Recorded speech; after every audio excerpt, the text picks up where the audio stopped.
Assalamualaikum warahmatullahi wabarakatuh. Hari ini kami akan mereview jurnal yang sudah kami pilih. Judul jurnalnya adalah IoT Research Simulator and Testbeds. Di sini anggotanya ada Asfa Aziz, lalu saya sendiri Farel Altaf, ada Muhammad Jaki, ada Raden Muhammad, dan ada Giovanni Muzaki.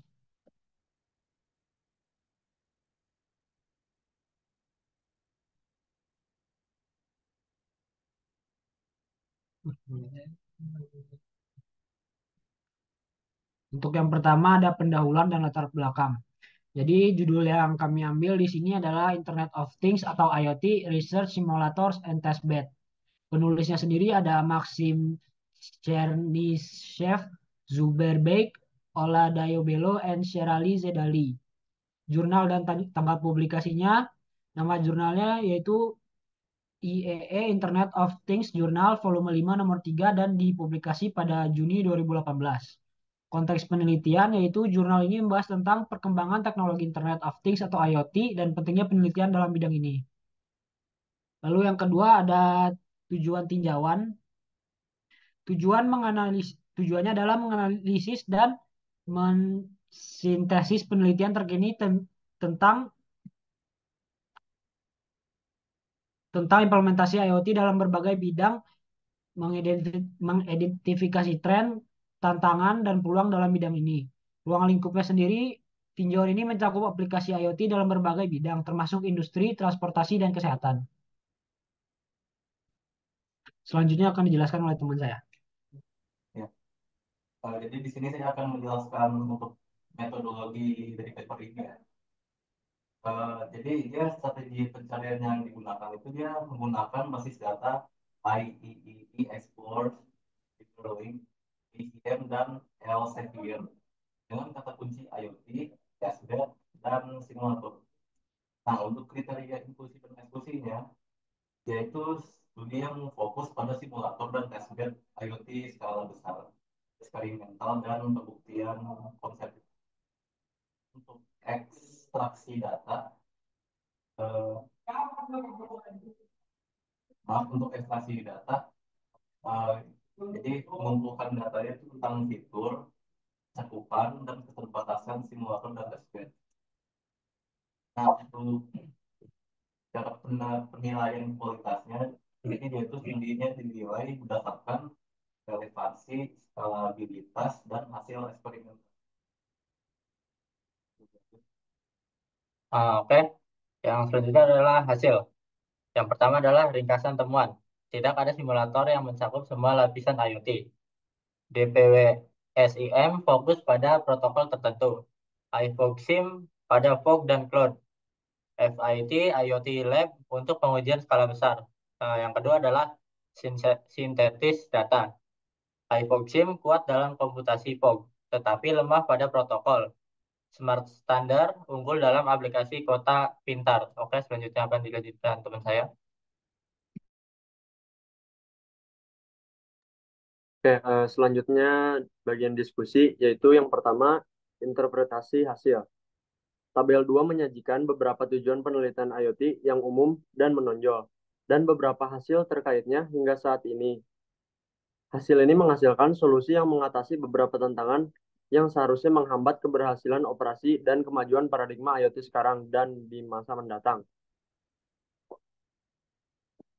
Oke, bagian kedua ada dukungan untuk standar infrastruktur IoT umum, yaitu simulator memiliki tingkat dukungan yang berbeda-beda untuk protokol komunikasi IoT yang populer.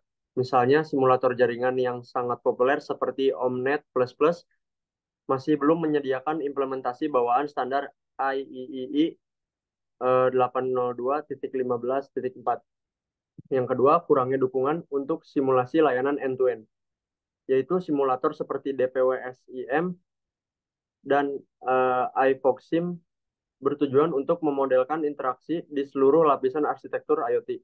Namun, simulator tersebut sangat terspesialisasi. Misalnya, DPWS-IM berfokus pada standar DPWS atau menggunakan abstraksi untuk mempresentasikan elemen lapisan persepsi, yaitu iFogSim. Untuk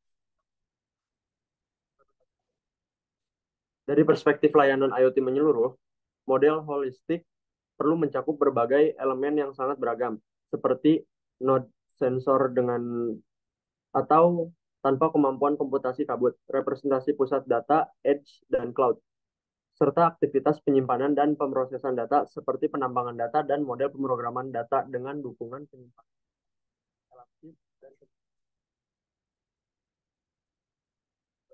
keempat, ancaman terhadap validitas.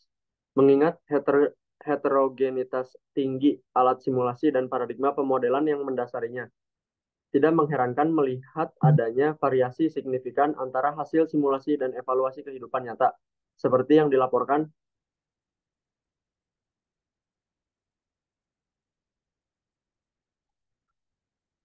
Selanjutnya ada keterbatasan. Tabel 4 menunjukkan ringkasan dari uji coba terbuka yang dibahas di atas. Pembenaran untuk kriteria perbandingan yang dipilih diberikan sebagai berikut. Yang pertama, skala menentukan ukuran maksimum prototipe yang didukung oleh uji coba sebagai ukuran realisme tambahan yang diharapkan dalam penerapan multi layanan. Selanjutnya, jenis lingkungan menentukan penerapan praktis. Misalnya prototipe kota pintar idealnya perlu dievaluasi dalam lingkungan seperti kota yang realistis, bukan laboratorium.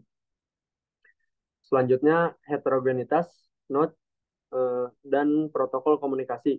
Kemampuan untuk mendukung berbagai macam sensor dan protokol perangkat keras sehingga evaluasi prototipe yang ekstensif dapat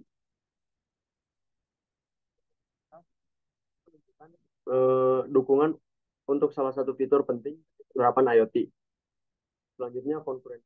Kemampuan untuk mendukung beberapa evaluasi paralel yang berbeda sekaligus. Federasi, yaitu kemampuan untuk menawarkan akses yang efisien ke serangkaian kemampuan eksperimental yang heterogen melalui platform dan toolchain yang terstandarisasi.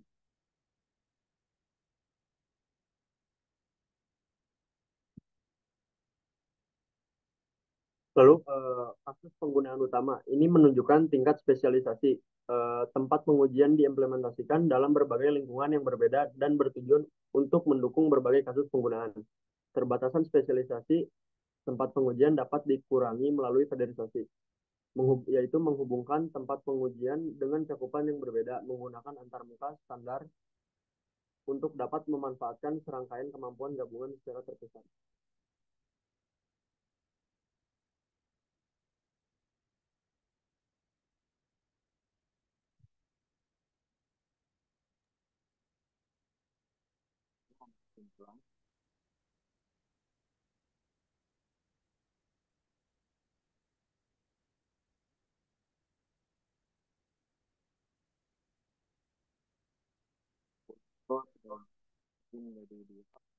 Pertama ada ringkasan, yaitu tunjangan ini membahas perkembangan teknologi IT dan penting penelitian dalam bidangnya.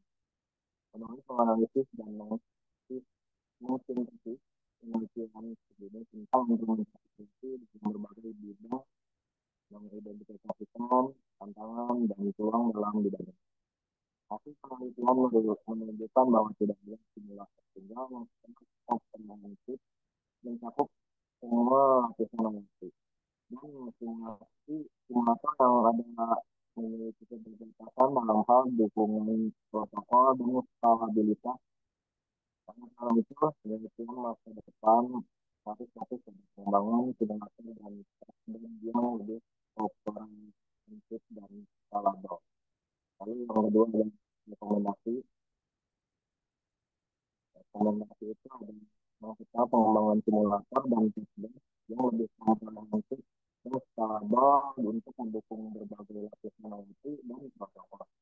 Dan yang kedua ada pengembangan model holistik yang dapat mencakup berbagai elemen IoT seperti model sensor, pusat data, dan cloud, serta aktivitas penyimpanan dan pemrosesan data. Yang ketiga ada standarisasi infrastruktur IoT dan simulator untuk memastikan interoperabilitas dan validitas hasil.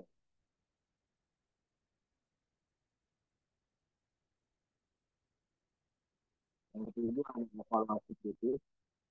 Yang pertama ada kekuatan, yaitu tujuan ini memberikan analisis yang tepat dan komprehensif tentang perkembangan teknologi IoT dan tentunya penelitian bela diri. Yang kedua, dipenuhi berhasil mengidentifikasikan tantangan dan peluang yang diberikan. Belum kelamarannya, yang pertama, tinjauan ini tidak memberikan analisis yang lebih mendalam tentang simulasi dan teknik yang ada. Lalu yang kedua, penelitian tidak memberikan rekomendasi yang lebih spesifik untuk pengembangan simulator dan teknik yang lebih komprehensif dan scalable.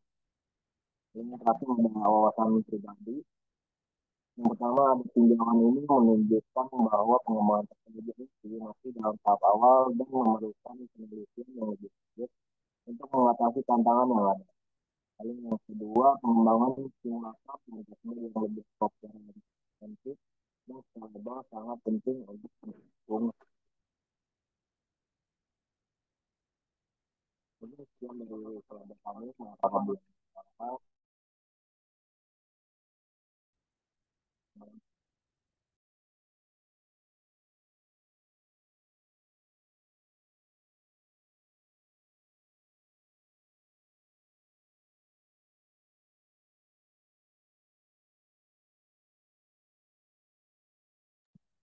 Ya, nah, itu saja dari kelompok kami.